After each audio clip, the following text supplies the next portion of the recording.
A man is accused of shooting two teens attempting to break into his car, but now they are all facing charges.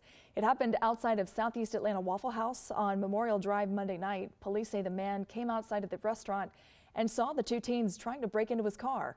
He opened fire and the suspects ran off. The teens were found minutes later at a nearby intersection, both shot in the leg. The 13 and 14-year-olds are expected to be charged with breaking into the car, and the owner is facing charges of aggravated assault.